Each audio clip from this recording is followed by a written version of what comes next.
Assalomu alaykum hurmatli kuzatuvchilarimiz. Demak, bizning bugungi lokatsiyamiz Alisher Navoiy Shoh ko'chasi tumanimizning markazi. Bu yerda Hamkor savdo markazi bor. Bu yerda eski fast to'yxonamiz, zapravka. Shu savdo markazimizning ro'parasidagi ko'chadan ichkariga qarab 50 metr kiradigan bo'lsak, bugun sizlarga ko'rsatmoqchi bo'lgan obyektimizni ko'rishingiz mumkin. Qani ketdik.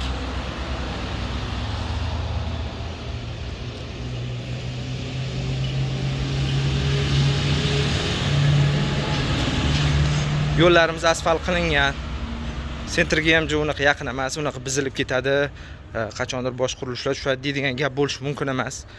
Ichkarida joylashgan. Yo'lga ham juda ham yaqin, maktab deysalarmi, bog'cha deysalarmi, transport vositalari deysalarmi, hammasiga juda ham yaqin joylashgan. Demak, sizlarga ko'rsatmoqchi bo'lgan xonadonimiz xuddi shu bo'ladi. Fasad qismi 11 metr, bu tashqari qismi sal ingichkaroq.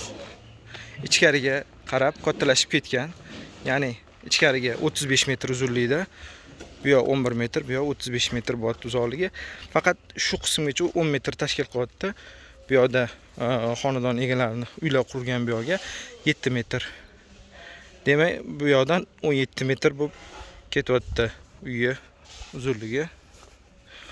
Ko'rishingiz mumkin. Yer maydonimiz tep-tekis. Qo'shimcha qurilish qilishga ham qo'shimcha yerlar bor. Bu yoqda toshqishlarni tashlab qo'yishgan. O'zingizlar kelajakda qiziqib oladigan bo'lsanglar, qo'shimcha qurilish qilishingiz ham mumkin. Xohlasanglar 2 qavatli bino qursanglar ham bo'ladi. Yashash maydonimizda bir sotuv maydonga qurilgan. Ichkari taraf sizlar bilan ko'rib chiqamiz. Hozirda xonadon egalari faqat zarurat bo'lganligi uchun uy sotishyapti. Ya'ni farzandlari betob, ularni Hindistonga borib davolatish kerak ekan. Bismillah. Ichkari taraf chiroyli qilib remont qilib qo'yilgan. O'zlari uchun qurilayotgan uy, sekin-sekin ko'tarishayotgan uylari. O'ng qo'limizda birinchi xonamizni ko'rishimiz mumkin, mehmonxonamiz.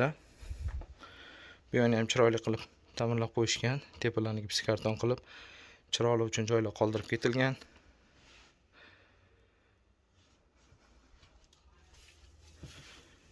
Bu tarafimiz ayvon. Bu yoqga bemalol akfadan yoki yog'ochli eshiklar naqd turib rom qilib qo'ysanglar bo'ladi. Ichkari ham alohida bitta xona sifatida foydalanaverasizlar. Ro'paramizdagi xonamiz 2 qurilgan dush sanuzel sifatida foydalanyapti hozirgi kunda. Bu yotoqxonamiz, hozirda bu yoqda yetib o'tgan bemorimiz bolacha bor. O'shaning uchun bu yerni ko'rsata olmaymiz. Xuddi shunaqa xonadan 2 ta qurilgan. Bu ikkinchi xonamiz. Hozirda yangi xo'jaylik bo'lganligi uchun bu yoqni oshxona sifatida foydalanishayotgan ekan. Vaqtinchalik ko'rishimiz mumkin. Ovqatlanish uchun joy, bu yoqda gazlar, shkaflar o'rnatib qo'yilgan. Boyagi joyimiz birinchi chiqish hisoblansa, bu yoqdan chiqish uchun yana bitta alohida yo'lagi bor. Hozir zarurat bo'lmaganligi uchun yopib qo'yilgan.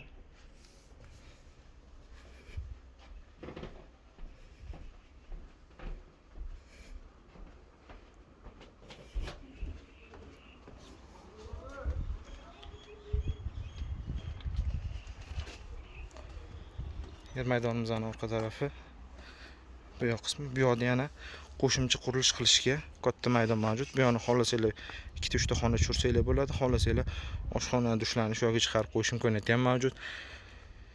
Orqa tarafda qiziquvchilar bo'lsa, mol boqishga molxona qursa ham bo'ladi. Bu yoqda binomizning podval qismi.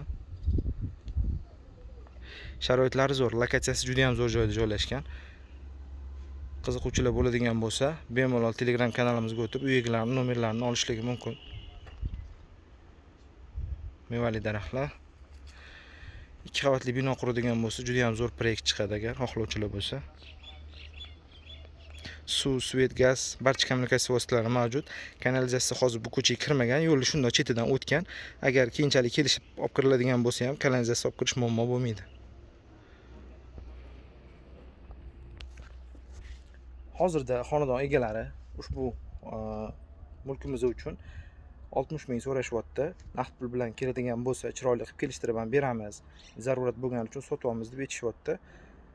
Aloqaga chiqinglar. O'zingizlar qo'shimcha ma'lumotlar olishinglar mumkin. Bizdan yanada ko'proq kutib qolasizlar. Uy bor parking kanali maxsus sizlar uchun. Rahmat.